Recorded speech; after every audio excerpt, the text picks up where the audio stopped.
Guys मैं आपको बता दूं, देखिए मिशन कंपटीशन ने एक बार फिर से 67 बीपीएससी के लिए प्रैक्टिस सेट ग्रुप स्टार्ट कर दिया, जिसका प्राइस जस्ट 151 रुपीज रखा गया है। देखिए इसमें 50 प्लस प्रैक्टिस सेट्स अपलोड कर दिए गए हैं अलग अलग कोचिंग संस्थान के, जैसे आस्था, परफेक्शन, दृष्टि, बीपीएससी मेकर, इन सब के टोटल मिलाकर 50 से भी ज्यादा प्रैक्टिस सेट अपलोड कर दिए गए। आपको जुड़ना है तो आप इतना जो है 151 का वन टाइम पेमेंट करिए और आप इसमें जुड़ जाइए। बिहार स्पेशल का हमारा क्राइटेरिया यही रहेगा, जस्ट 99 रुपीज में आप जुड़ सकते हैं। इस नंबर पर आपको पेटीएम, गूगल पे, फोन पे किसी माध्यम से पेमेंट करके आपको पेमेंट भेजना है, स्क्रीनशॉट भेजना है व्हाट्सएप के ऊपर, आपको फिर ऐड कर लिया जाएगा। गाइस जिन्हें भी प्रैक्टिस सेट ग्रुप में ऐड नहीं होना टेलीग्राम के ऊपर, वो इंडिविजुअल प्रैक्टिस सेट्स ले सकते हैं। दृष्टि का टोटल 8 सेट्स आप 80 रुपीज में ले सकते हैं।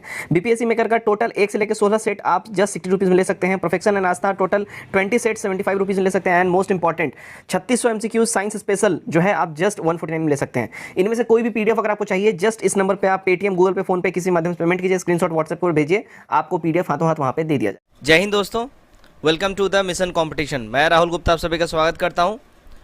चलिए दोस्तों, हम लोग आज का जो हमारा ये सेट है ये पूर्णतः बीपीएससी के ऊपर बेस्ड है और पूर्णतः बीपीएससी पैटर्न पे आधारित है। ध्यान दीजिएगा, ये 100% आपका जो 67वीं एग्ज़ाम होने वाला री एग्ज़ाम उसमें काम आएगा। इसका कट ऑफ जो है 105 मार्क्स रखा गया। उम्मीद करता हूँ आपसे इसको टच करेंगे, बेहतरीन परफॉर्म करेंगे। कमेंट करके अपने स्कोर हमारे साथ ज़रूर से ज़रूर शेयर करिएगा। And if you like the video then please do like the video. चलिए वीडियो स्टार्ट करते हैं हम लोग। तो हमारा फर्स्ट क्वेश्चन है, देखिएगा पहला सवाल है, मंगोल आक्रमणकारी चंगेज खां भारत की उत्तरी पश्चिमी सीमा पर निम्न में से किसके काल में ये आया था? देखिएगा इसमें जो करेक्ट हमारा आंसर हो जाएगा, Iltutmish is our correct answer, right. देखिएगा चंगेज खां उत्तरी पश्चिमी सीमा पर इल्तुतमिश के शासनकाल में आया था और चंगेज खां के प्रकोप से रक्षार्थ ख्वाजिम शाह का पुत्र जलालुद्दीन माकबरनी सिंधु घाटी ये पहुंचा था, जिसके वजह से ये काफ़ी ज़्यादा टेंशन में भी आ गया था। ठीक है, चलिए नेक्स्ट क्वेश्चन की हम लोग बढ़ते हैं। क्वेश्चन नंबर 2 देखते हैं। दिल्ली सल्तनत के तुगलक राजवंश का अंतिम शासक निम्नलिखित में से कौन था? अंतिम शासक की बात हो रही है तुगलक राजवंश का। ध्यान दीजिएगा, जो तुगलक राजवंश का अंतिम शासक था वो नासिरुद्दीन महमूद था। सी हमारा यहाँ पे एब्सोल्यूट करेक्ट हो जाता है। चलिए आगे बढ़ते हैं हम नेक्स्ट क्वेश्चन की ओर। क्वेश्चन नंबर 3 देखते हैं। चित्तौड़ का कीर्ति स्तंभ निर्मित हुआ था। देखिएगा चित्तौड़ का कीर्ति स्तंभ जो है ये निर्मित हुआ था राणा कुंभा के टाइम में। ए एब्सोल्यूट करेक्ट हो जाएगा। नंबर 4 देखिएगा, चांदी का सिक्का किसने शुरू किया था? चांदी का सिक्का जो सबसे पहले स्टार्टिंग किया था, देखिएगा शेरशाह ने स्टार्ट करवाया था।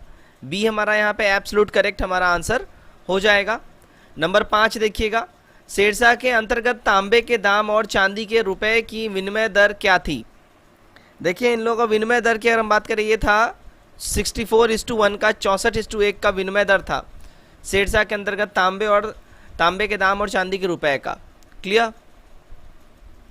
नंबर 7 देखिएगा, उपनिषदों का फारसी में अनुवाद किस मुगल सम्राट के शासनकाल में हुआ? फारसी में अनुवाद उपनिषदों का बात हो रही है, तो फारसी में अनुवाद इसका हुआ था, ध्यान दीजिएगा, शाहजहां के शासनकाल में।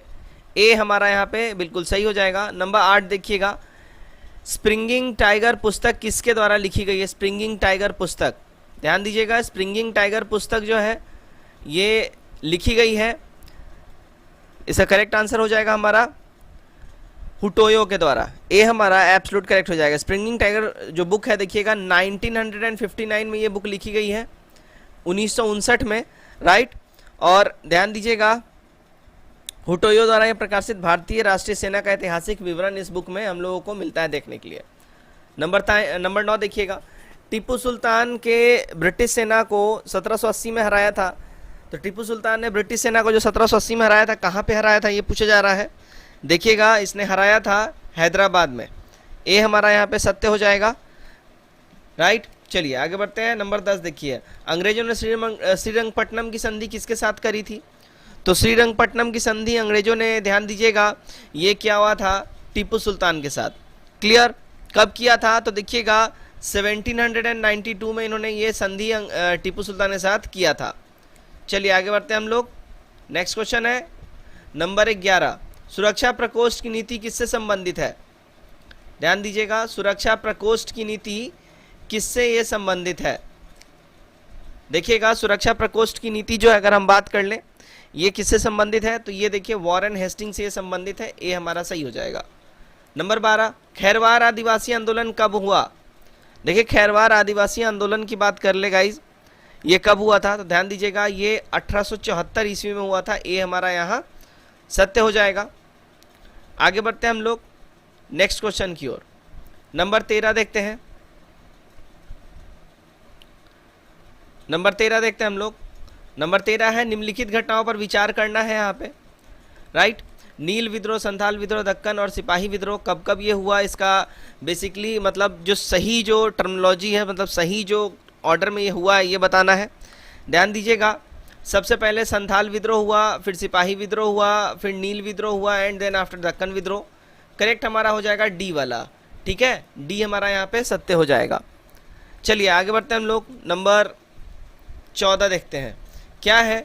शारदा अधिनियम के अंतर्गत लड़कियों एवं लड़कों के विवाह की न्यूनतम आयु क्रमशः कितनी निर्धारित की गई थी। देखिए इनकी विवाह की आयु जो निर्धारित करी गई थी, अगर हम इसकी बात कर लें, ये निर्धारित करी गई थी 14 साल लड़कियों की और 18 साल लड़कों की आयु, शारदा अधिनियम के द्वारा। क्लियर, ध्यान दीजिएगा। चलिए नंबर 15 देखते हैं। भारत में थियोसॉफिकल सोसाइटी की सफलता मुख्यतः जो रीज़न थी, वो क्या रीज़न थी इसके पीछे। देखिए जो इस सफलता का रीज़न था मेनली वो एनी बेसेंट के कारण ही मेनली जो थियोसॉफिकल सोसाइटी थी इसकी सफलता जो है वर्णित करी जाती है। आगे बढ़ते हैं हम लोग। नेक्स्ट है हमारा क्वेश्चन नंबर 16 देख लेते हैं, देख लीजिएगा। 16 नंबर, इनकलाब जिंदाबाद का नारा किसने दिया था। ध्यान दीजिएगा, इनकलाब जिंदाबाद का नारा किसने दिया था, यहाँ पे ये पूछा जा रहा है। देखिएगा ये नारा जो है दिया था भगत सिंह जी ने, सी हमारा करेक्ट हो जाएगा। नंबर 17 देखिए, भगत सिंह, राजगुरु तथा सुखदेव को कब फांसी दी गई थी। देखिए इन तीनों को फांसी की अगर हम बात कर ले कब दी गई थी, तो इनको ये फांसी दी गई थी, ध्यान दीजिएगा 23 मार्च 1931 को। ये हमारा यहाँ करेक्ट हो जाएगा। आगे बढ़ते हैं हम लोग। 18 नंबर देखते हैं। निम्नलिखित उद्योगों में से कौन से व्यक्ति लंबे समय तक AICC के खजांची रहे थे। तो AICC के खजांची लंबे समय तक जो अगर हम बात कर रहे थे जमनालाल बजाज जी रहे थे, बी करेक्ट होगा। देखिएगा नंबर 19 देखते हैं। स्वाधीनता आंदोलन के दौरान महात्मा गांधी के करीबी अंग्रेज मित्र कौन थे। तो महात्मा गांधी के करीबी अंग्रेज मित्र की अगर हम बात कर लें जो थे, ठीक है, तो वो थे रेवरेंड चार्ली एंड्रयूज, सी हमारा एब्सोल्यूट करेक्ट हो जाएगा। क्लियर, चलिए आगे बढ़ते हैं हम लोग क्वेश्चन नंबर 20 की ओर। गांधी जी की मृत्यु पर किसने कहा था हमारे जीवन से प्रकाश चला गया है। देखिए ये स्टेटमेंट था, अगर हम बात कर लें जवाहरलाल नेहरू जी का ये स्टेटमेंट था, डी करेक्ट होगा। नंबर 21 देखिएगा, निम्नलिखित युगों में कौन सुमेलित यहाँ पे नहीं है। सुमेलित युग में इनमें से कौन नहीं है। देखिए पीसी कल्चर, लाख का कीड़ा, ये यहाँ पे रॉन्ग है, ध्यान रखिएगा। पीसी कल्चर के हम बात करें ये मछली पालन के लिए होता है, राइट, तो यहाँ पे जो है ये गड़बड़ था। चलिए आगे बढ़ते हैं हम लोग। यस, नंबर 22 देखते हैं। निम्नलिखित से कौन सा कथन सही नहीं है। इनमें से कौन सा कथन जो है सही नहीं है, ध्यान दीजिएगा। तो इसका करेक्ट आंसर हमारा हो जाएगा सभी एकिनोडर्म्स सजीव प्रजक होते हैं, ये सही नहीं है। बाकी सारे के सारे स्टेटमेंट हमारे करेक्टली मैच्ड हैं, ठीक है। नंबर 23 देखिएगा, निम्न अधोभूमि उत्पादित सब्जियों में से कौन सी एक रूपांतरित जड़ है। देखिए इनमें रूपांतरित जड़ की बात कर ले कौन है, तो शकरकंद जो है इसमें रूपांतरित जड़ के कैटेगरी में आ जाएगा। क्लियर, चलिए आगे बढ़ते हैं हम लोग नेक्स्ट की ओर देखते हैं हम लोग। नंबर 24 क्या है। सिनकोना की छाल से प्राप्त औषधि को मलेरिया के उपचार के लिए प्रयुक्त किया जाता था। जिस कृत्रिम औषधि ने इस प्राकृतिक उत्पाद को प्रतिस्थापित किया है वो कौन सा औषधि है।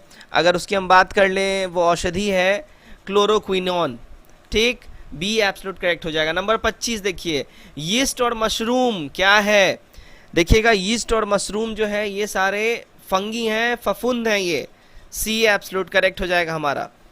आगे बढ़ते हैं। नंबर 26 देखिए, फसलोत्पादन में नत्रजन उपयोग क्षमता की वृद्धि की जा सकती है। देखिएगा इसकी जो वृद्धि की जा सकती है ये उर्वरक की मात्रा के बार बार प्रयोग के द्वारा की जा सकती है, नत्रजन अवरोध के प्रयोग के द्वारा की जा सकती है, नत्रजन धीरे छोड़ने और उर्वरकों के प्रयोग के द्वारा करी जाती है, यानी कि ऑल ऑफ दीज हो जाएगा, ठीक है, हमारा ये सारा का सारा जो है यहाँ पे बिल्कुल ही करेक्ट हो जाता है, राइट। चलिए भाई नेक्स्ट की ओर हम लोग बढ़ते हैं।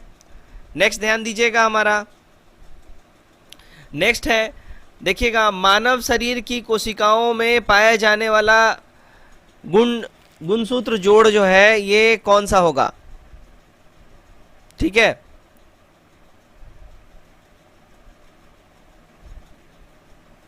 ओके, चलिए, मानव शरीर में कोशिकाओं में पाए जाने वाला गुणसूत्र जोड़े जो हैं ये क्रोमोसोम्स पेयर की संख्या कितनी होगी, यहाँ पे बेसिकली ये पूछा जा रहा है। ध्यान दीजिएगा, करेक्ट जो हमारा यहाँ पे आंसर हो जाएगा, करेक्ट आंसर हो जाएगा हमारा ऑप्शन नंबर सी, ठीक। चलिए भाई आगे बढ़ते हैं हम लोग नेक्स्ट क्वेश्चन की ओर। नेक्स्ट क्वेश्चन है हमारा नंबर 28। पीत पिंड कहाँ पाई जाने वाली कोशिकाओं की संहति है, पीत पिंड, राइट। पीत पिंड कहाँ पाई जाने वाली कोशिकाओं की संहति है, क्लियर। ध्यान दीजिएगा, ये जो पीत पिंड जो संहति की अगर हम बात कर ले, कहाँ पाए जाने वाली कोशिकाओं की संहति है, तो ये देखिए अंडाशय में ये पाया जाता है। बी हमारा यहाँ पे बिल्कुल ही करेक्ट हो जाएगा। नंबर 29 देखिएगा, निम्नलिखित में से कौन मानव शरीर की सबसे छोटी हड्डी है, मानव शरीर की सबसे छोटी हड्डी इनमें से कौन सी है। तो मानव शरीर की सबसे छोटी हड्डी की अगर हम बात कर लें माफ कीजिएगा, सबसे छोटी हड्डी यहाँ हो जाएगी स्टेपीज। कहाँ होता है ये, ध्यान दीजिएगा, कहाँ होता है ये, तो ये हमारे कान के पास जो है ये होता है स्टेपीज, क्लियर। चलिए आगे बढ़ते हैं हम लोग, चलिएगा भाई। नेक्स्ट क्वेश्चन है हमारा क्वेश्चन नंबर 30 नंबर देखते हैं। सूची 1 को सूची 2 के साथ यहाँ पे मिलान करना है, ध्यान रखिएगा, ठीक है। तो यहाँ पे मिलान की अगर हम बात कर लें, यहाँ पे थोड़ा सा और भी आएगा इसका जो है, तो इसका अगर हम मिलान की बात कर लें, देखिएगा, ओके, तो यहाँ पे हमारा हो जाएगा रेटिनॉल, नेत्र सूखकर लाल हो जाना, ये रेटिनॉल से रिलेटेड हो जाता है। टेकोफेरॉल ये बांधता से रिलेटेड हो जाएगा। उसके बाद साइनोकोब्लामीन ये रिलेटेड हो जाएगा घातक रक्त अल्पता से, और पायरिडॉक्सिन ये मस्तिष्क व्याधि से रिलेटेड हो जाएगा। ऑप्शन नंबर बी हमारा यहाँ पे सत्य हो जाता है, क्लियर। चलिए आगे बढ़ते हैं हम लोग। आगे है हमारा क्वेश्चन नंबर 31। प्रकाश तरंगों की वायु से कांच में जाने पर जो 4 वेरिएबल्स प्रभावित होते हैं वो कौन से हैं 4 वेरिएबल्स, अगर उनकी हम बात कर लें वो हो जाएंगे तरंग दैर्घ्य और वेग, ठीक है। डी हमारा यहाँ पे सत्य हो जाएगा। अब देखिए यहाँ पे 32 नंबर क्या है, खतरे के संकेत के लिए लाल प्रकाश का प्रयोग किया जाता है, क्यों किया जाता है, यहाँ पे ये रीज़न बताना है। रीज़न इसका ये होता है, इसका प्रकीर्णन सबसे कम होता है, स्कैटरिंग जो है इसका सबसे कम होता है, इसका वेवलेंथ सबसे स्ट्रांग होता है। दैट्स वाई ये दिन में भी, सूर्य के प्रकाश में भी बहुत इजीली विजिबल होता है, इसलिए इसका हम लोग इस्तेमाल करते हैं। नंबर 33 देखिए, किस बिंदु पर फ़ारेनहाइट तापक्रम सेंटीग्रेड तापक्रम का 2 गुना होता है। देखिए फ़ारेनहाइट तापक्रम सेंटीग्रेड तापक्रम का जो 2 गुना की अगर हम बात कर लें, ये किस तापक्रम पे होता है, तो भाई साहब 160 डिग्री तापक्रम पे ये होता है। डी हमारा यहाँ पे सत्य हो जाएगा, क्लियर, ध्यान रखिएगा इसका। चलिए आगे बढ़ते हैं हम लोग। 34 नंबर, रेफ्रिजरेटर में थर्मोस्टेट का कार्य क्या है। देखिए 67वीं में रेफ्रिजरेटर से रिलेटेड एक क्वेश्चन था, आपको अगर याद होगा तो क्या क्वेश्चन था कि अगर आप रेफ्रिजरेटर का दरवाजा जो है अगर खुला छोड़ देते हैं तो अंततः आप कमरे का माहौल कैसा बना लेंगे। तो बहुत अगर बच्चों ने अगर आंसर मारा है कि भाई आप ठंडा कर लेंगे, तो आप गलत हो, आप अपना रूम टेम्परेचर बढ़ा लोगे। खैर रेफ्रिजरेटर में थर्मोस्टेट का कार्य क्या होता है, तो देखिए इसका कार्य जो है थर्मोस्टेट का, ये कार्य होता है एक समान तापमान को बनाए रखना, ठीक है, वो मेंटेन रखता है टेम्परेचर को रेफ्रिजरेटर के अंदर में। चलिए 35 देखते हैं, पानी से भरी डॉट लगी बोतल जमने पर टूट जाएगी, ऐसा क्यों होगा। देखिए इसका मेन रीज़न जो ये होता है, वो जमने पर जल का आयतन बढ़ता है, इसलिए वो फैलेगा और फिर वो फाड़ देगा बोतल को। नंबर 36 देखिएगा, परमाणु जिसमें प्रोटॉन की संख्या समान परंतु न्यूट्रॉन की संख्या भिन्न भिन्न रहती है, क्या कहलाएगी ये। देखिएगा इसको हम लोग जो बोलेंगे समस्थानिक बोलेंगे, आइसोटोप्स बोलेंगे। डी हमारा यहाँ पे करेक्ट होगा, क्लियर। 37 देखिएगा, निम्न में से कौन सा एक RDX का अन्य नाम है। देखिए इनमें से RDX का जो है अन्य नाम की बात कर लें तो अन्य नाम से ये देखिए साइक्लोनाइट भी जो है आरडीएस को अन्य नाम से जाना जाता है, तो हमारा डी यहाँ पे करेक्ट हो जाएगा। 38, निम्न में से कौन सा अम्ल दूध से दही बनाने के दौरान बनता है? देखिए दूध से दही बनाने के दौरान जो अम्ल बनता है अगर उसकी बात करें वो होता है लैक्टिक एसिड, ठीक है ना। लैक्टिक एसिड जो है ये दूध से दही बनाने के क्रम में ये जो है बनता है। क्लियर। 39 देखिएगा, एक समान शुष्क सेल में विद्युत अपघटय होता है, तो एक समान शुष्क सेल में जो विद्युत अपघटय की अगर हम बात कर ले जो होता है वो अमोनियम क्लोराइड से होता है। सी हमारा यहाँ पे सत्य हो जाएगा। चलिए आगे बढ़ते हैं हम लोग। नंबर 40 देखिएगा, देखिए यहाँ से मैथ से क्वेश्चन स्टार्ट होते हैं। मैं आपको आंसर बताऊंगा, आप स्क्रीनशॉट लेके जरूर इसको खुद से सॉल्व करिएगा, ठीक है। तो 40 का जो हमारा करेक्ट आंसर हो जाएगा, देखिएगा डी हमारा 40 का करेक्ट आंसर हो जाएगा 1275, ठीक। 41 देखिएगा क्या है, 41 का जो करेक्ट आंसर हो जाएगा ऑप्शन नंबर बी हो जाएगा 85। 42 देखिएगा, इसका जो करेक्ट आंसर हो जाएगा हमारा 320 हो जाएगा। 43 देखते हैं हम लोग, 43 का जो करेक्ट आंसर हो जाएगा अगर 43 की बात कर लें तो option number D is our correct answer 433। Clear. चलिए आगे बढ़ते हैं हम लोग। 44 नंबर देखिएगा, 44 नंबर में क्या बोल रहा है, देखिएगा 44 नंबर में यहाँ पे बोला जा रहा है ये जो वैल्यू दिया हुआ है इसमें क्वेश्चन मार्क के नंबर पे जो है क्वेश्चन का जो सिंबल है उसके जगह पे क्या आएगा। करेक्ट जो आंसर हो जाएगा ऑप्शन नंबर डी हो जाएगा 24 इसके यहाँ पे आ जाएगा। नंबर 45 देखिए, रेहान ने 54,000 में एक बाइक खरीदी, उसने इसे 8% की हानि पर बेचा। उस धन से उसने फिर से एक बाइक खरीदी और 10% लाभ पर बेचा। उसका कुल लाभ या हानि कितना होगा? देखिए लाभ और हानि की अगर हम बात कर लें, करेक्ट जो इसका आंसर हो जाएगा क्या हो जाएगा, देखिएगा 648 रुपये का लाभ या हानि इसको होगा। डी करेक्ट हो जाएगा हमारा। माफ कीजिएगा। नंबर 46 देखिएगा, राधा की वर्तमान आयु 12 वर्ष है। पहले की आयु की बात करें तो पहले की आयु की दोगुनी से 3 वर्ष ये कम है, ठीक है। और राधा की वर्तमान आयु के बीच क्रमशः अनुपात 4:9। 5 वर्ष बाद राज की आयु कितनी हो जाएगी? यहाँ 5 वर्ष बाद पूछी जा रही है राज की आयु कितनी हो जाएगी, तो ध्यान दीजिएगा 5 वर्ष बाद जो है राज की आयु कितनी हो जाएगी, तो यहाँ पे इसकी राज की जो आयु हो जाएगी वो हो जाएगी 17 ईयर्स। 47, 20 लीटर मिश्रण में दूध एवं पानी का अनुपात क्रमशः 3:2 है। यदि 10 लीटर मिश्रण निकाल कर उसकी जगह पर समान मात्रा में शुद्ध दूध मिला दिया जाए तो यह प्रक्रिया एक बार और दोहराई जाती है। 2 बार की प्रक्रिया के बाद यहाँ पे होगा होगा, ठीक है, गलती लिखा हुआ है। 2 बार की प्रक्रिया के बाद परिणाम मिश्रण में दूध एवं पानी का अनुपात कितना हो जाएगा? तो इसका अनुपात जो हो जाएगा देखिए 9:1 रह जाएगा। बी हमारा यहाँ सत्य होगा। आगे बढ़ते हैं। 48 नंबर देखिएगा, एक ट्रेन और एक कार की गति के बीच का अनुपात क्रमशः 16:15 है और एक बस ने 480 किलोमीटर की दूरी 8 घंटे में पूरी की। बस की गति ट्रेन की गति से 3/4 है। 6 घंटे में कार कितनी दूरी तय करेगी? देखिए कार जो है दूरी की बात करें कितनी दूरी तय करेगी 6 घंटे में, तो इसका करेक्ट आंसर हो जाएगा देखिए 450 किलोमीटर। ए हमारा करेक्ट हो जाएगा। देखिएगा 49 देखते हैं, गणतंत्र दिवस पर 450 बच्चों में एक समान मिठाई बांटी जानी थी, पर उस दिन 150 बच्चे एब्सेंट रहे यानी अनुपस्थित रहे, ठीक है। इस तरह प्रत्येक बच्चे को 3 अतिरिक्त मिठाई मिली। प्रत्येक बच्चे को कितनी मिठाई मिली? देखिए प्रत्येक बच्चे को जो मिठाई मिलने की संख्या होगी वो 6 हो जाएगी, ठीक है। ए हमारा यहाँ पे करेक्ट हो जाएगा। चलिए आगे बढ़ते हैं हम लोग। नेक्स्ट हमारा क्वेश्चन नंबर 50। व्यक्तिक प्रयोज्य आय होती है किस टाइप की आय? देखिए व्यक्तिक प्रयोज्य आय जो होती है गाइस ये होती है व्यक्तिक आय और प्रत्यक्ष करों के अंतर में बराबर। डी करेक्ट हो जाएगा। नंबर 51 हम लोग देख लेते हैं क्या बोल रहा है। 51 नंबर ध्यान दीजिएगा, अवांछनीय भुगतान संतुलन में समस्या कब होती है?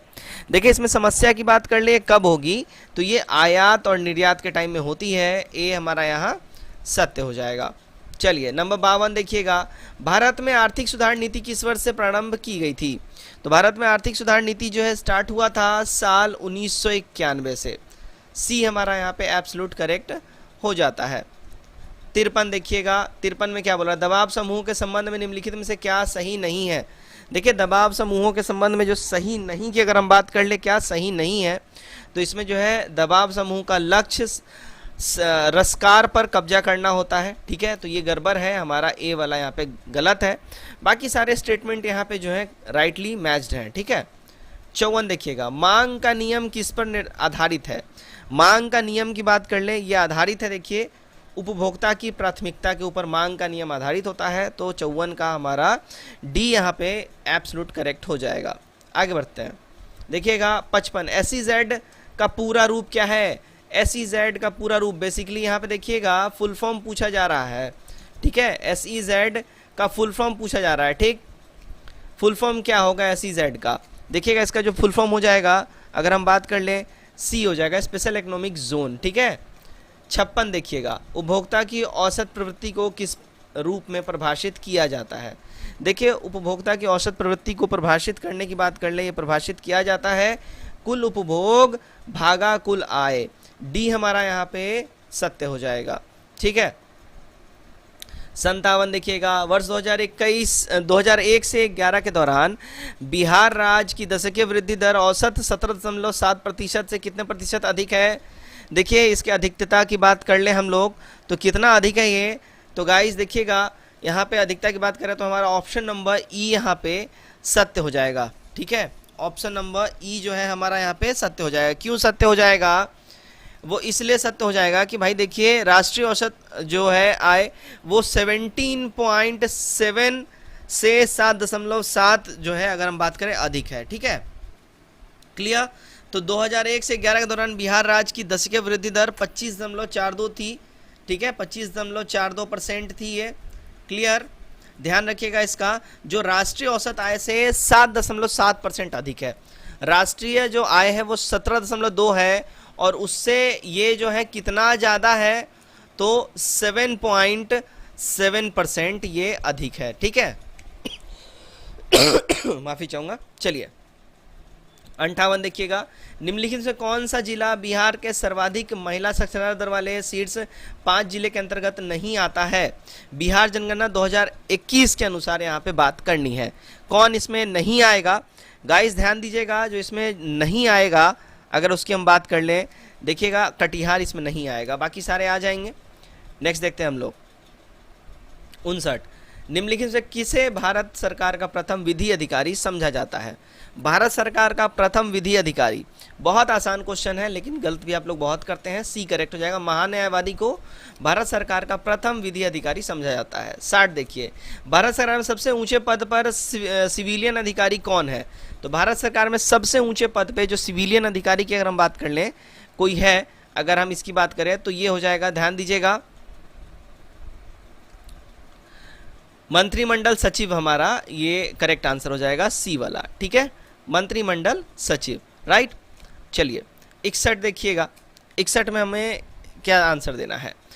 लोकसभा के राज्यवार सीटों का आवंटन सन 1771 की जनगणना पर आधारित है, यह निर्धारण किस वर्ष तक यथावत रहेगा। तो ये यथावत की बात कर लें, ये रहेगा देखिए 2026 तक, बी करेक्ट होगा। आगे बढ़ते हैं नेक्स्ट क्वेश्चन की ओर। 62 नंबर, लोकसभा का कार्यकाल पूरा होने के पहले भंग किया जा सकता है।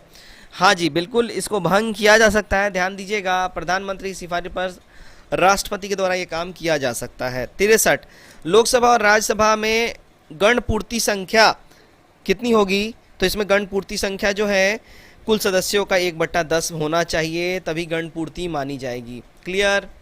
चलिए 64 देखिएगा, संविधान का प्रथम संशोधन जो वर्ष 1951 में पारित हुआ, निम्न में से किससे ये संबंधित था। अगर इसकी हम बात करें ये किससे संबंधित था, ध्यान दीजिएगा, संबंधित था अनुसूचित जाति, सॉरी माफ़ कीजिएगा, एक्सट्रीमली सॉरी, ये किससे संबंधित है। तो देखिए ये कुछ राज्यों में किए गए कृषि व कृषि भूमि संबंध सुधारों के संरक्षण से रिलेटेड था, ठीक है। 1951 में जो प्रथम संशोधन हुआ था, तो हमारा सी यहाँ पे एब्सोल्यूट करेक्ट हो जाएगा। 65 देखिएगा, निम्न संविधान संशोधन में किस एक के अंतर्गत दिल्ली नेशनल कैपिटल क्षेत्र बना। देखिए दिल्ली नेशनल कैपिटल क्षेत्र जो अगर हम बात कर लें किसके अंतर्गत बना, तो ये 69वां संविधान संशोधन के अंतर्गत बना, बी हमारा यहाँ सत्य हो जाएगा। 66 देखिए, किस संविधान संशोधन ने शिक्षा का अधिकार प्रदान करने वाला एक नया अनुच्छेद 21A संविधान में जोड़ा। तो 21A जो है संविधान में जोड़ा था 86वां संविधान संशोधन के द्वारा, ए करेक्ट होगा। 67, पंचायती राज एक व्यवस्था है देखिए पंचायती राज की बात कर लें, ये जो है एक व्यवस्था है, किस रिलेटेड एक व्यवस्था है, पंचायती राज। ध्यान दीजिएगा, पंचायती राज जो है एक व्यवस्था है स्थानीय स्तर पर स्वशासन की, जैविक संबंधों के साथ त्रिस्तरीय अभिशासन की और लोकतांत्रिक विकेंद्रीकरण का। ठीक है, तो 1 2 3 ये तीनों हमारा करेक्ट यहाँ पे आंसर हो जाएगा। तो सी वाला यहाँ पे हमारा सत्य आंसर हो जाता है। ठीक है, चलिए 68 देखिएगा, सरकार की पंचायती राज प्रणाली की प्रमुख विशेषता क्या है।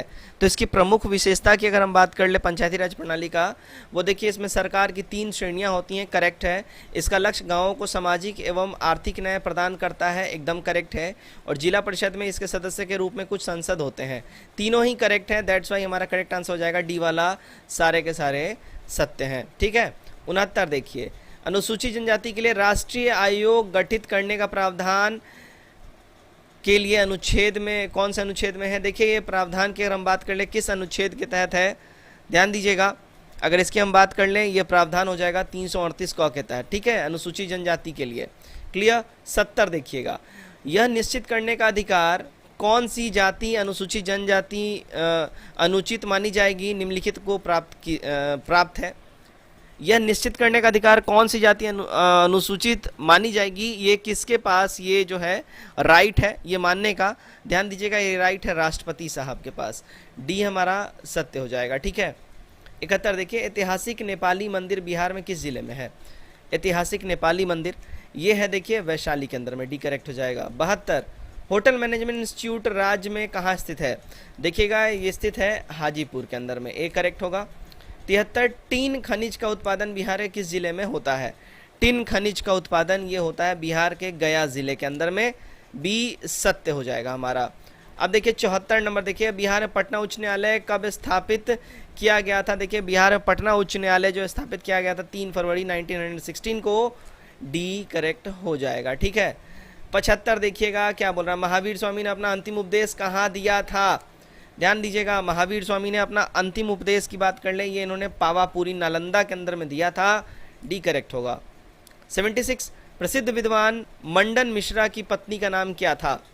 जो ये मंडन मिश्रा है, इनकी पत्नी का नाम की बात कर ले तो ये था, इनका पत्नी का नाम भारती, बी एब्सोल्यूट करेक्ट हो जाएगा। नंबर 77 देखिएगा, बिंबिसार ने साम्राज्य विस्तार के लिए वैवाहिक नीति के अंतर्गत विवाह कर दहेज के रूप में उपजाऊ क्षेत्र को प्राप्त किया था। कहाँ से इसने प्राप्त किया, ध्यान दीजिएगा, इसने प्राप्त किया था कोशला देवी से, बी करेक्ट हो जाएगा। ठीक है, चलिए आगे बढ़ते हैं हम लोग। नंबर 78, बिहार लॉन टेनिस परिषद का गठन किस वर्ष हुआ। बिहार लॉन टेनिस परिषद का गठन की अगर हम बात कर ले किस वर्ष हुआ है, ध्यान दीजिएगा ये हुआ है 1912 के अंदर में, डी करेक्ट हो जाएगा।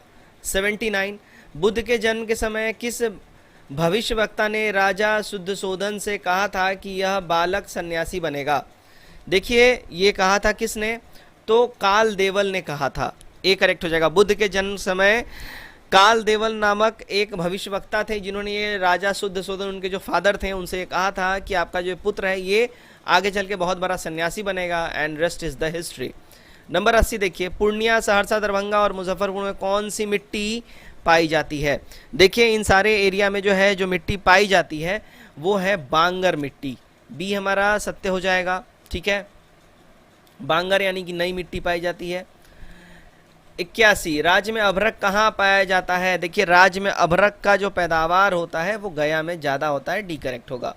82, जेवीएल मेगा फूड पार्क राज्य के किस जिले में स्थित है। जेवीएल मेगा फूड पार्क, ध्यान दीजिएगा, जेवीएल मेगा फूड पार्क जो है ये राज्य में, ध्यान दीजिएगा, रोहतास में जो है स्टैब्लिश्ड है, बी करेक्ट हो जाएगा। नंबर 83, बिहार में प्रथम सफल चीनी मिल का स्थापना कब और कहाँ हुई थी। देखिए प्रथम सफल चीनी मिल का स्थापना जो है कहाँ हुआ था, अगर इसकी हम बात कर लें तो भाई ये हुआ था 1903 में मढ़ौरा में। ठीक है, सी करेक्ट हो जाएगा।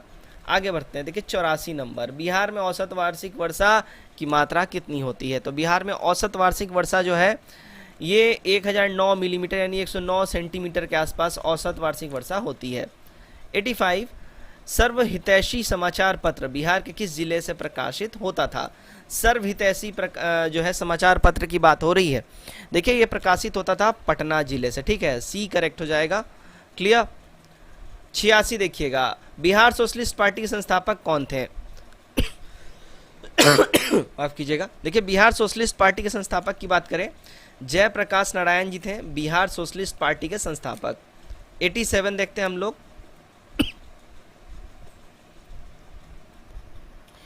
हाँ जी, तो 87 है, बरौनी स्थित उर्वरक इकाई को केंद्रीय मंत्रिमंडल द्वारा पुनरुद्धार के लिए किसे दिया गया है? देखिए पुनरुद्धार के लिए जो है इसको कहाँ दिया गया है, किसे दिया गया है? तो ये Hindustan Fertilizers Corporation Limited HFCL को दिया गया है।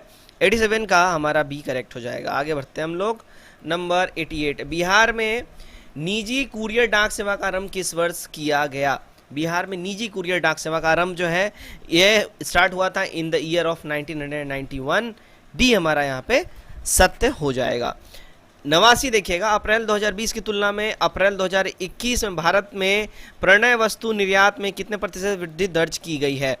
ठीक, तो इसका जो करेक्ट आंसर हो जाएगा देखिएगा 2% की जो है वृद्धि जो है दर्ज करी गई है। अगर इसका हमारा करेक्ट आंसर अगर हम बात कर लें तो हमारा ये करेक्ट आंसर हो जाएगा।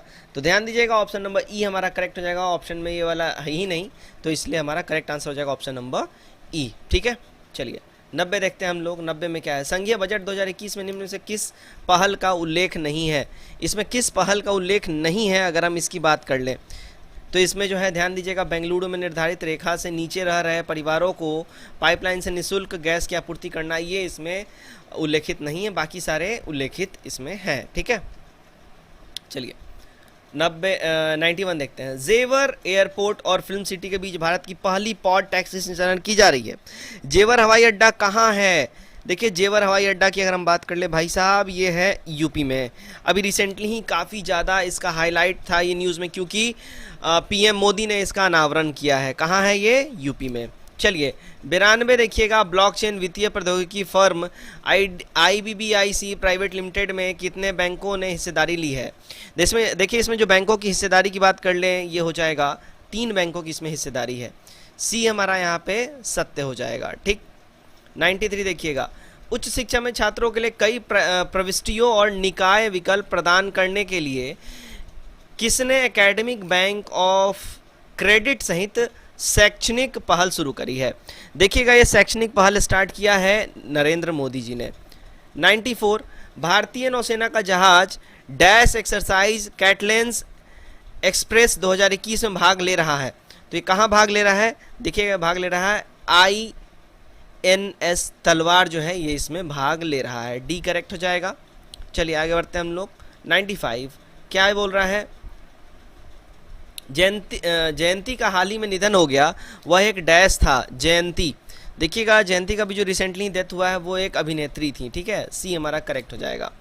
96 स्वराज पार्टी का गठन किसकी असफलता के बाद हुआ था?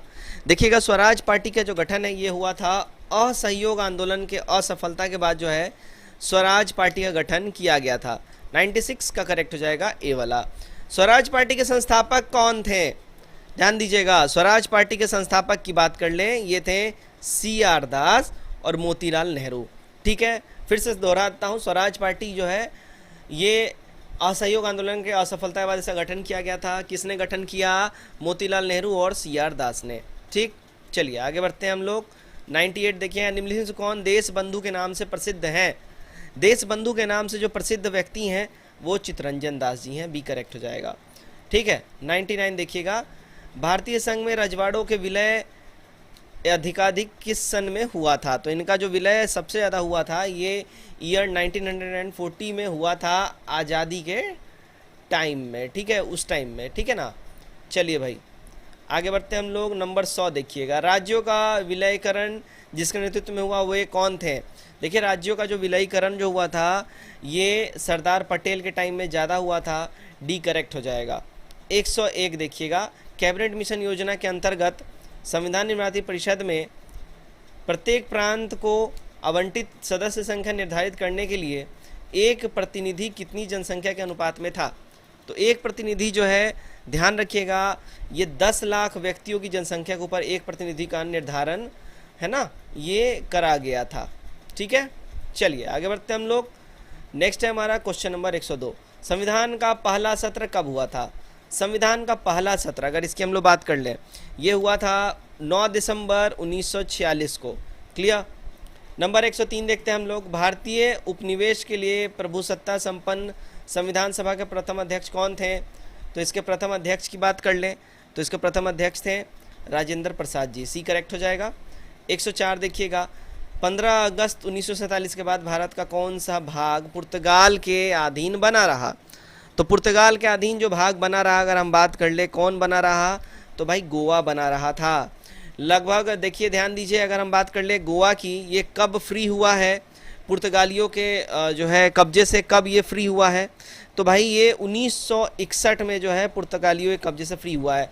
सबसे पहले इसको कब्जाया था पुर्तगालियों ने। पुर्तगाली सबसे पहले भारत में आए थे, सबसे आखिरी में भारत में गए हैं और सबसे आखिरी में इसको छोड़ा है। ठीक है।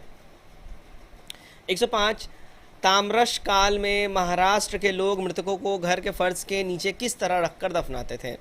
तो ये लोग जो मृतकों को दफनाते थे फर्श के नीचे, ये उत्तर से दक्षिण की ओर जो है रख के ये लोग दफनाते थे। ध्यान रखिएगा।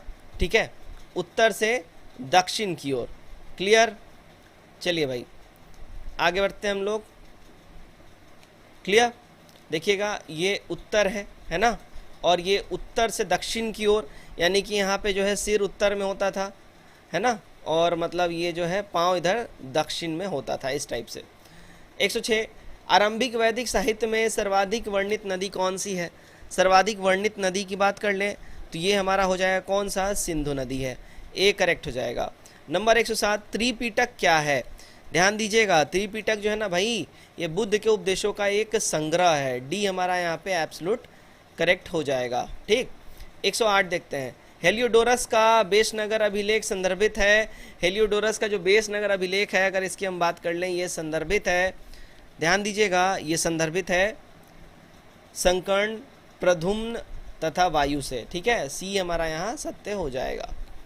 109 देखिएगा, निम्नलिखित से किसे सर्वश्रेष्ठ स्तूप माना जाता है?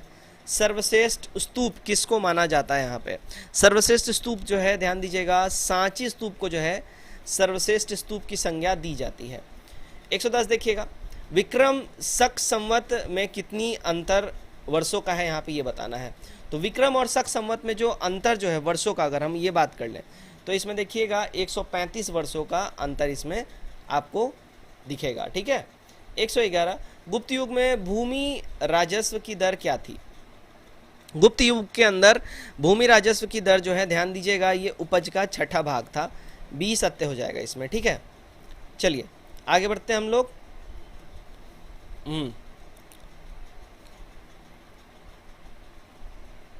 चलिए भाई, ओके। बौद्ध हिंदू एवं जैन शैलकृत गुहाएं एक साथ विद्यमान है। देखिएगा, ये एक साथ जो है विद्यमान कहाँ है? तो ये एक साथ जो है एलोरा में विद्यमान आपको मिल जाएंगे। सी हमारा यहाँ पे सत्य हो जाएगा। ठीक है। चलिए आगे बढ़ते हैं। 113 देखते हैं, निम्नलिखित साहित्य की शास्त्रीय पुस्तकों में कौन गुप्त काल में लिखी गई थी? तो गुप्त काल में इनमें जो पुस्तक लिखी गई थी, अगर इसकी हम बात करें तो ये है कौन? देखिएगा, अमरकोश लिखा गया था, कामसूत्र लिखा गया था, मेघदूत लिखा गया था और मुद्रा राक्षस लिखा गया था। डी करेक्ट हो जाएगा। ठीक है। आगे बढ़ते हैं हम लोग।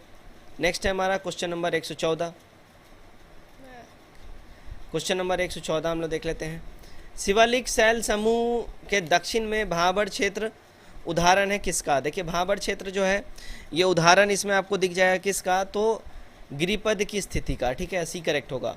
115, अंडमान और निकोबार द्वीप समूह का सर्वोच्च शिखर पल्याण शिखर सैडल पीक कहाँ स्थित है? देखिएगा, ये सैडल पीक जो है कहाँ स्थित है? तो इसकी हम बात कर लें तो भाई ये उत्तरी अंडमान में स्थित है। डी करेक्ट होगा। क्लियर। चलिए 116 देखिएगा, विदर्भ एक प्रादेशिक नाम है, भारत में है, और यह किसका प्रादेशिक नाम है? तो ये प्रादेशिक नाम है, देखिए, महाराष्ट्र के अंग का नाम है विदर्भ। क्लियर। 117, बांग्लादेश में गंगा नदी को पुकारा जाता है। देखिएगा, बांग्लादेश में गंगा नदी को जो है अन्य नाम से पुकारा जाता है, वहाँ पे उसका नाम क्या है? अगर हम बात कर लें, देखिए, उसका वहाँ पे नाम है पद्मा। ठीक है, बी हमारा यहाँ पे एकदम ही सत्य हो जाएगा। चलिए भाई आगे बढ़ते हैं हम लोग। 118, तिब्बत में मानसरोवर झील के पास जिस नदी का स्रोत है वो कौन सा स्रोत है? माफ़ कीजिएगा, देखिएगा ब्रह्मपुत्र का स्रोत है, सतलज का, सिंधु का। ऑल ऑफ दीज हमारा हो जाएगा, डी करेक्ट हो जाएगा। 119, खारी नदी जिस अपवाह तंत्र का अंग है वह है, देखिए खारी नदी जो अपवाह तंत्र का अंग है, अगर इसकी हम बात कर लें, यह अंग है बंगाल की खाड़ी का। डी हमारा सत्य यहाँ पे हो जाएगा, ठीक है। 120 देखिएगा, सूची 1 को सूची 2 के साथ यहाँ पे सुमेलित करना है, सूची 1 को सूची 2 के साथ। क्लियर, ध्यान दीजिएगा भाई। बाढ़ जो है उत्तर प्रदेश तथा बिहार का मैदानी इलाका को बोलते हैं हम लोग। भूकंप हिमालय के गिरिपाद क्षेत्र में आता है। सूखा जो है मध्य पूर्वी भाग में आता है, और चक्रवात झारखंड और उत्तरी उड़ीसा के एरिया में आता है। बी वाला हमारा यहाँ पे कूट सही बैठ जाता है। 121 देखिएगा, भारत की सिंचाई क्षमता का सर्वाधिक भाग पूरा होता है। तो भारत की सिंचाई क्षमता का सर्वाधिक भाग पूरा होता है लघु एवं बृहद परियोजना से, बी करेक्ट हो जाएगा। 122 देखिएगा, गांधी सागर बांध निम्नलिखित में से किस एक का भाग है? गांधी सागर जो है ये भाग है किस एक का? तो देखिए चंबल परियोजना का भाग है, ए करेक्ट हो जाएगा। 123, कृषि में युग्म पैदावार का आशय मतलब डैश को उगाने से है, किसको उगाने से है? देखिएगा इनका मतलब होता है विभिन्न मौसमी पर 2 फसलों में, ठीक है, विभिन्न मौसम में 2 टाइप का फसल उगाने से होता है। 124 देखिए, भारत का सबसे बड़ा रबड़ उत्पादक राज्य कौन सा है? भारत का सबसे बड़ा रबड़ उत्पादक राज्य इसकी बात करें वो हो जाएगा देखिए केरला, सी करेक्ट हो जाएगा, ठीक है। आगे बढ़ते हैं हम लोग। सस्य वानिकी का राष्ट्रीय शोध केंद्र अवस्थित है कहाँ? शस्य वानिकी, देखिए इसका राष्ट्रीय शोध केंद्र अगर हम बात कर ले अवस्थित है कहाँ पे है? तो देखिए झांसी में है, बी करेक्ट हो जाएगा। 126 देखिएगा, निम्नलिखित से कौन 5वीं बार नेपाल के प्रधानमंत्री बने हैं? नेपाल के प्रधानमंत्री 5वीं बार कौन बने हैं अगर इसकी हम बात कर लें? देखिएगा कौन बना है, तो ये हो जाएंगे देखिए शेर बहादुर देउबा, डी करेक्ट हो जाएगा। देखिएगा 127, ओलंपिक खेलों के जिम्नास्टिक प्रतियोगिता को जज करने के लिए चुने जाने वाले पहले भारतीय का नाम क्या है? देखिए पहले भारतीय जो हैं उनका नाम अगर हम बात कर ले वो हैं दीपक काबरा, बी हमारा यहाँ पे एब्सोल्यूट करेक्ट हो जाएगा। आगे बढ़ते हैं हम लोग। 128, 2026 विश्व बैडमिंटन चैंपियनशिप की मेजबानी कौन सा देश करेगा? इसकी मेजबानी कौन सा देश करने जा रहा है? तो ये भारत करने जा रहा है इसकी मेजबानी, सी करेक्ट हो जाएगा। 129, यशपाल शर्मा का हाल ही में निधन हो गया, वह एक डैश थे। देखिएगा यशपाल शर्मा जो है वह एक क्रिकेटर थे, डी हमारा यहाँ पे सत्य हो जाएगा। भूतपूर्व हड़प्पा युग की कलाकृतियाँ डैश में मिली, तो हड़प्पा युग की कलाकृतियाँ जो हैं कहाँ मिली हैं अगर हम इसकी बात कर लें, ये देखिए जलगांव महाराष्ट्र में मिली हैं, ए हमारा यहाँ पे सत्य हो जाएगा। 131 देखते हैं क्या बोल रहा है, भारतीय नौसेना ने अमेरिका स्थित एरोस्पेस कंपनी बोइंग से डैश पनडुब्बी रोधक युद्ध विमान P-81 प्राप्त किया है। देखिए इन्होंने जो विमान प्राप्त किया अगर इसकी हम बात कर लें तो ये 10वां विमान प्राप्त किया है भारतीय नौसेना ने, ठीक है। आगे बढ़ते हैं हम लोग। 132 देखिएगा, 679 मेगावाट लोअर अरुण जल विद्युत परियोजना विकसित करने के लिए किस देश ने भारत के साथ 1.3 बिलियन अमेरिकी डॉलर के समझौता पर हस्ताक्षर किया है? तो ये हस्ताक्षर किसने किया है? तो ध्यान दीजिएगा, ये हस्ताक्षर किया है नेपाल ने, सी करेक्ट हो जाएगा।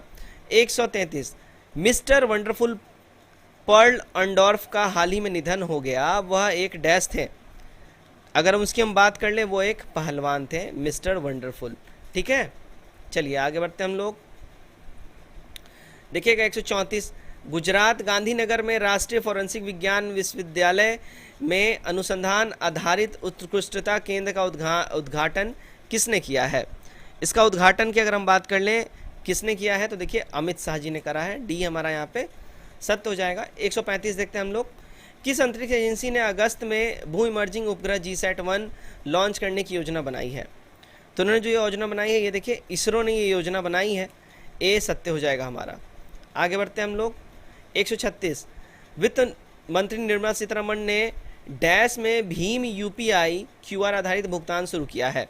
देखिए इन्होंने ये भुगतान जो है अभी रिसेंटली ही अगर हम बात कर ले कहाँ पे इन्होंने स्टार्ट किया है तो 136 का जो करेक्ट आंसर हो जाएगा, ध्यान दीजिएगा, भूटान में हो जाएगा, ठीक है। 137, द ग्रेट बिग लॉयन पुस्तक के लेखक का नाम बताइए। द ग्रेट बिग लॉयन ये पुस्तक किसने लिखी है? देखिएगा ये पुस्तक लिखा है क्रिसिस नाइट ने, डी हमारा यहाँ पे एकदम ही करेक्ट हो जाएगा। 138 देखते हैं हम लोग, भारत का पहला राष्ट्रीय डॉल्फिन अनुसंधान केंद्र डैश में स्थापित है। देखिए कहाँ है ये, तो ये पटना के अंदर स्थापित है। 138 का डी हमारा यहाँ पे सत्य हो जाएगा, ठीक है। 140 देखिएगा, सॉरी 139 है। बैडमिंटन वर्ल्ड फेडरेशन का मुख्यालय कहाँ स्थित है? देखिएगा इसका मुख्यालय की बात कर ले, है ना, कहाँ स्थित है ये मुख्यालय, तो करेक्ट हो जाएगा 139 का सी, कुआलालंपुर मलेशिया में। 140 विदेश मंत्री एस जयशंकर ने डैश में महात्मा गांधी की एक प्रतिमा का अनावरण किया है। इन्होंने इसका जो अनावरण किया है देखिए जॉर्जिया में किया है। कहाँ? जॉर्जिया, डी सत्य हो जाएगा। 141 देखिए निम्नलिखित से किस केंद्र शासित प्रदेश ने 2025 तक ऑर्गेनिक बनने के लिए SSOCA के साथ त्रिपक्षीय समझौता ज्ञापन पर हस्ताक्षर किया है? यह हस्ताक्षर किया है देखिएगा लद्दाख ने, डी करेक्ट हो जाएगा। आगे बढ़ते हैं हम लोग। 142 देखिए कौन सी कंपनी गुजरात के कच्छ क्षेत्र में भारत के सबसे बड़े सौर ऊर्जा पार्क का निर्माण करेगी? तो भारत के सबसे बड़े सौर ऊर्जा पार्क का निर्माण जो है कौन करेगा? ध्यान दीजिएगा, ये करने वाला है राष्ट्रीय ताप विद्युत निगम यानी कि NTPC, ठीक है। 143 विश्व युवा कौशल दिवस WISD हर साल डैश में मनाया जाता है? ध्यान दीजिएगा ये हर साल जो है, हर साल 15 जुलाई को मनाया जाता है, डी यहाँ पे सत्य हमारा हो जाएगा। 144 देखिए राज्यसभा में सदन के नेता के रूप में किसे नियुक्त किया गया है? तो राज्यसभा में सदन के नेता के रूप में नियुक्त किया गया है पीयूष गोयल जी को, ए करेक्ट हो जाएगा। कैबिनेट ने महंगाई भत्ते और महंगाई राहत को 17% से बढ़ाकर डैश करने की मंजूरी दी है? तो उन्होंने मंजूरी दिया है 28% करने का, 17% से बढ़ा के। क्लियर। चलिए नेक्स्ट देखते हैं 146 टोक्यो ओलंपिक के चीयरिंग सॉन्ग हिंदुस्तान वे के गायक का नाम बताना है? तो इसके गायक हैं अनन्या बिरला, सी एब्सोल्यूट हमारा यहाँ पे करेक्ट हो जाएगा। क्लियर। 147 देखते हैं कैबिनेट ने डैश के लिए केंद्रीय प्रायोजित योजना राष्ट्रीय आयुष मिशन को जारी रखने की मंजूरी दी है? तो ये मंजूरी दी है अगर हम बात कर लें 5 वर्षों के लिए, बी करेक्ट होगा। 148 Urdu poets and writers James of Deccan पुस्तक के लेखक का नाम बताना है? इस पुस्तक के लेखक का नाम हो जाएगा देखिए JS Iftikhar, D absolute correct हो जाएगा। 149 भारतीय रिजर्व बैंक ने डैश पर प्रतिबंध लगा दिया है? देखिएगा भारतीय रिजर्व बैंक ने जो प्रतिबंध लगाया है वो है मास्टर कार्ड के ऊपर में, ए सत्य हो जाएगा हमारा। आज का हमारा देखिए आखिरी सवाल हम लोग देखते हैं, क्वेश्चन नंबर 150 उस इंजन का नाम बताइए जिसका इसरो द्वारा गगनयान कार्यक्रम के लिए सफलतापूर्वक परीक्षण किया गया था? उस इंजन का नाम है विकास इंजन, डी एब्सोल्यूट करेक्ट हो जाएगा। तो गाइज ये था हमारा आज का सेट जो कि देखिए पूर्णतः आधारित था बीपीएससी के मॉडल पेपर के ऊपर, जो बीपीएससी में क्वेश्चन आते हैं उसके ऊपर पूर्णतः ये आधारित था। उम्मीद करता हूँ ये वीडियो आप लोगों को पसंद आया होगा। वीडियो कैसा लगा कमेंट करके जरूर बताइए, वीडियो को शेयर करिएगा अच्छा लगने पे, and do like the video, and if you like then subscribe also. चलिए तो आज के इस वीडियो में बस इतना ही। उम्मीद करता हूँ ये वीडियो आप लोग को अच्छा लगा होगा। कमेंट करके जरूर राय बताइएगा। Best of luck.